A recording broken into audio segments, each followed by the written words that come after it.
There's a philosopher who once said, "To see clearly is to be wounded." I used to think that was just poetic exaggeration, but over the years, I've learned there are some truths that don't come from books or mentors. They come from life quietly and painfully teaching you that the more you notice, the harder it becomes to stay untouched. Some people go through life with a kind of innocence, a softness that lets them glide over things, but others, we don't get that luxury. Our minds don't take the shortcut. They stop, they analyze, they absorb. And once you begin to see the world in that way, it's very hard to unsee it.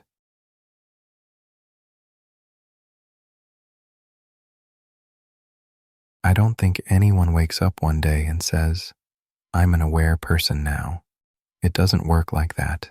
It happens slowly, quietly. One day you notice a change in someone's tone, and you're the only one who spots it. You pick up on someone's exhaustion, even when they're smiling. You sense tension before conflict even begins, not because you're smarter, but because your mind has become accustomed to reading the room like it's reading a diary. And strangely, instead of making you feel wise, it makes you feel tired, isolated, old in a way that has nothing to do with age.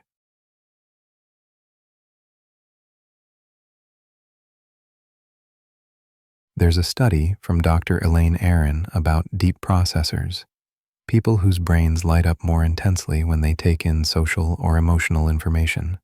She didn't describe them as gifted or cursed, just different. People whose nervous systems were tuned a little tighter. And that tight tuning means two things. You notice more, and you feel more. Most people move through life like they're listening to a song in the background. Deeply aware people, we hear every instrument and every flaw in the recording.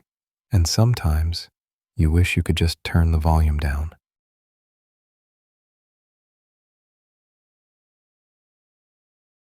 Jung once said that loneliness isn't about being alone. It's about not being able to share the things that matter. And that's the part of awareness nobody really talks about. It's not the noticing that hurts. It's the not having anyone who notices it with you. You start having conversations where you understand someone completely, but they understand you only halfway.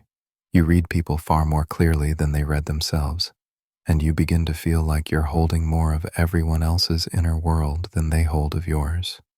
You become the listener, the interpreter, the steady one, the old soul. But deep down, you're just someone who wishes someone else could see you as clearly as you see them.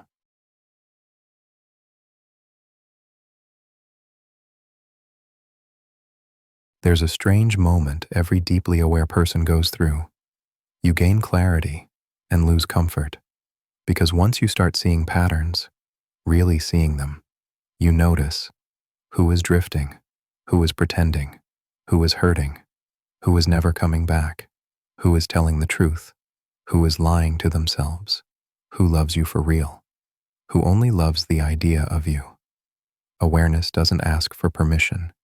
It shows you everything, even the things you wish you could ignore. And that's where the burden begins.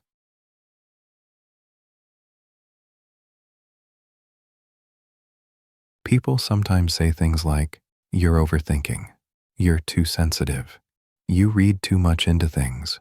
But if they lived even one day with your mind, a mind that tracks micro-expressions, shifts in energy, emotional inconsistencies, they'd understand it's not a choice. It's not something you do. It's something you are. Harvard research on meaning makers found that people who reflect deeply often carry more emotional weight, not because they're weak, but because they're constantly processing the reality other people skim past. It's like being the only one in the room who can hear a faint alarm that nobody else seems bothered by.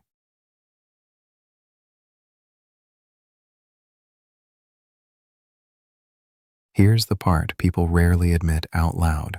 Once you develop awareness, you lose the ability to live blindly. You can't unsee the truth of people's behavior. You can't pretend you didn't notice the way someone pulled away. You can't lie to yourself about what a relationship truly is. You can't force yourself into the illusions that comfort others. You can try, But illusions have a very short lifespan once your mind learns to see through them. And that's the tragedy and beauty of awareness. It gives you the truth, but it also takes away your innocence.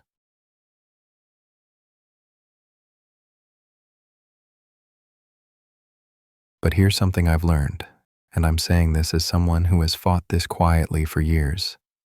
Awareness is not the thing that breaks you.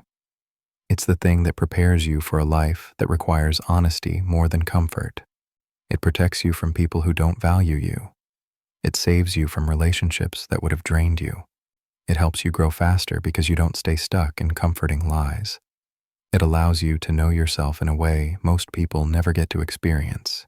It isolates you, but it also strengthens you. It makes you careful, but it also makes you wise. It hurts, but it also frees. You know, I don't think people like us were meant to live on the surface. Life pushes us deeper, sometimes through pain, sometimes through heartbreak, sometimes through moments when we had no choice but to understand things a little too early. And yes, it sets you apart. But that separation isn't a failure. It's the space you need to become the kind of person who doesn't just live, but sees. If awareness feels heavy, it's because you're carrying things truthfully, without the padding of denial. And that's not weakness. That's maturity learning to stand on its own feet. So take care of your mind. Treat your awareness gently. It's not a curse.